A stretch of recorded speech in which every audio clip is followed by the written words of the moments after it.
Tonight, we're going to talk about a story developing in Washington that, depending on what happens next, could turn into one of the most consequential institutional confrontations the United States government has faced in years. At the center of this story are three things that rarely appear together in the same political moment: a federal judge, a cooperating witness in a sensitive legal proceeding, and a leaked recording involving the Vice President of the United States, JD Vance. On the surface, this looks like a dispute inside a courtroom. But the reason people across the legal community are watching so closely is because it touches on something deeper than the outcome of a single case. It raises questions about the balance of power between branches of government and about what happens when those branches come into direct conflict with each other.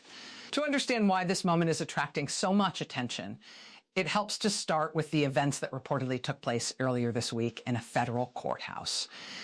A proceeding had been scheduled involving a cooperating witness identified in court records only as witness 14. That type of anonymity is not uncommon in sensitive legal matters. Courts often protect the identity of individuals whose testimony could involve national security concerns, ongoing investigations, or personal safety risks. According to multiple sources familiar with the case, witness 14 had been cooperating with federal authorities in an immigration-related matter that had already generated considerable interest inside the Department of Justice. The expectation among the attorneys involved was that the witness would appear in court, provide testimony under oath, and answer questions from government lawyers and other parties involved in the proceeding. Witnesses who cooperate with federal authorities in cases like this are often placed under some form of protection, especially when their testimony might expose them to retaliation or legal risk. In this situation, people familiar with the proceedings say the witness had been brought to court under federal protection. The plan was simple. The witness would testify, the testimony would be recorded, and the case would move forward through the normal judicial process. But shortly before the testimony began, the judge presiding over the case, Judge Caldwell, reportedly made a decision that changed the trajectory of the entire proceeding.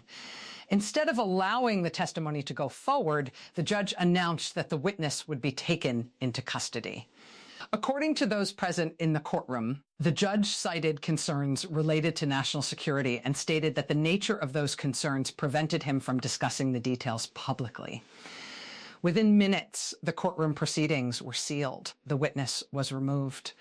And the situation that had originally appeared to be a routine testimony suddenly became something far more unusual. Judges do have authority to seal proceedings and to restrict testimony when classified information or national security issues are involved. Courts regularly handle cases in which certain details cannot be disclosed publicly. However, the detention of a cooperating witness who had already been under federal protection raised immediate questions inside the executive branch. Officials within the Department of Justice reportedly began examining the circumstances surrounding the judge's decision. The reason for that scrutiny has to do with institutional boundaries that exist between branches of government. In the United States constitutional system, the executive branch is responsible for law enforcement and for conducting federal investigations. The judiciary, meanwhile, oversees the legal proceedings that result from those investigations. When a cooperating witness is under federal protection, that protection is typically administered by agencies operating under the executive branch. So when a judge orders that same witness detained under the authority of the court, the result can create an unusual overlap of responsibilities. In Washington, even technical overlaps like that can trigger deeper questions about constitutional authority, and that appears to be what happened here. Like many courtroom proceedings, the session involving witness 14 was recorded by the court reporter. Within hours of the hearing, the audio recording began circulating among officials inside the Department of Justice. From there, the recording eventually reached the White House. And according to several reports, it was then shared with Vice President JD Vance. What happened next is where the story begins to expand beyond the courtroom itself. Sources familiar with the situation say the vice president listened to the courtroom recording multiple times. Later that day, he reportedly met with advisors in what has been described as a secure briefing room. During that meeting, another recording was made, capturing part of the discussion that took place among the vice president and his staff. That second recording is the one that eventually leaked. In the audio, the vice president can be heard reacting strongly to what he had heard in the courtroom exchange. He argues that the judge had effectively detained a cooperating federal witness just before the witness was scheduled to provide testimony. Then comes the line that has since drawn widespread attention across Washington. If Judge Caldwell wants a war with the executive branch, the vice president says, he just got one. When that statement became public, it immediately triggered debate among legal analysts, political commentators, and constitutional scholars. Because in the American system, the judiciary is designed to operate independently of political pressure. Federal judges are appointed for life precisely so that they can make decisions based on the law rather than political considerations. For that reason, any suggestion that a senior executive official is confronting a federal judge in those terms can raise concerns about judicial independence. Civil liberties organizations were among the first to respond to the leaked recording. Several groups warned that rhetoric suggesting a war between branches of government could undermine confidence in the independence of the courts. From their perspective, the role of the judiciary is to serve as a check on executive power. Judges sometimes block government actions, and that ability to impose limits on executive authority is considered a core feature of the constitutional system. But supporters of the administration have framed the situation differently.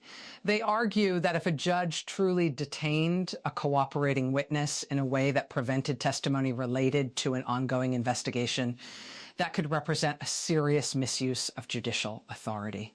According to that interpretation, the executive branch is not attacking the courts, but defending the integrity of a federal investigation. The result is a debate in which two sides are interpreting the same event in fundamentally different ways. One side sees a judge acting to protect sensitive information. The other sees a judge interfering with the work of federal investigators.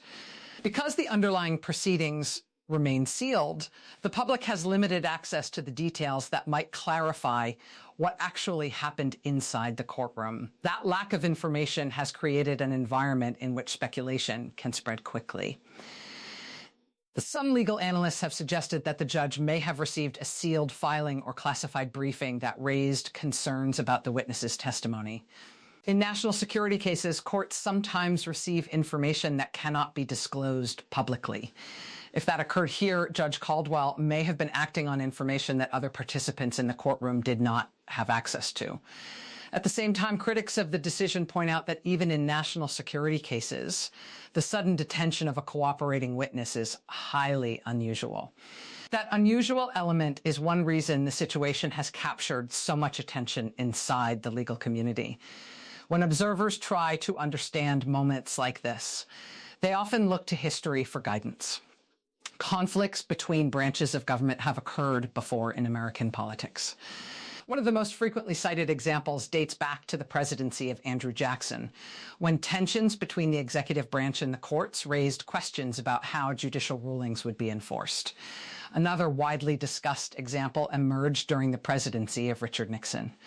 During the investigation that eventually became known as the Watergate scandal, the Supreme Court ordered the president to release recordings that were considered critical evidence in the case. In that instance, the executive branch ultimately complied with the court's ruling.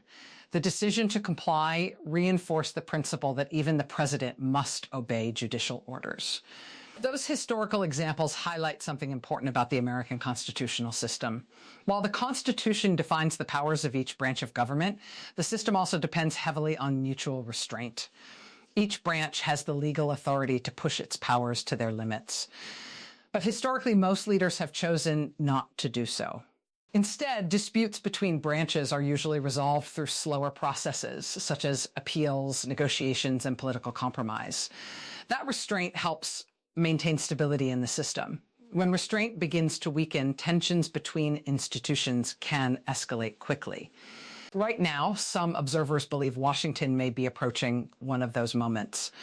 Reports indicate that the administration is preparing legal responses to the judge's decision.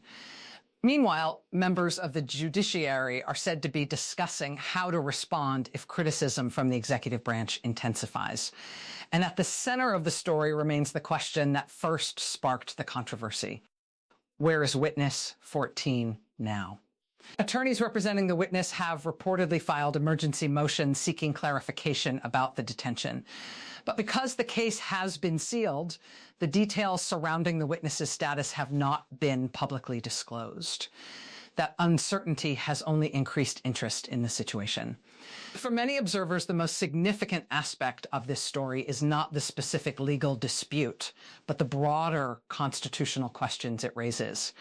What happens when the executive branch believes a judge has exceeded judicial authority? What happens when the judiciary believes the executive branch is applying political pressure? And who ultimately resolves those disputes when both sides claim constitutional justification? The American system does provide mechanisms for resolving conflicts between branches. Appeals courts review lower court decisions, Congress has oversight authority, and in some cases, the Supreme Court can intervene to clarify constitutional questions. But those processes take time. And when tensions escalate quickly, the political environment surrounding those processes can become highly charged. For now, the situation remains unresolved. The witness remains in custody, according to available reports. The administration is preparing its formal response. And Vice President JD Vance has announced plans to deliver a major address focused on judicial accountability. What he says in that speech may influence how the situation develops in the coming days. If the rhetoric escalates further, tensions between the executive branch and the judiciary could intensify. If the focus shifts toward legal appeals and institutional dialogue, the dispute may return to the slower path of judicial review. Either way, the story highlights an enduring feature of the American political system.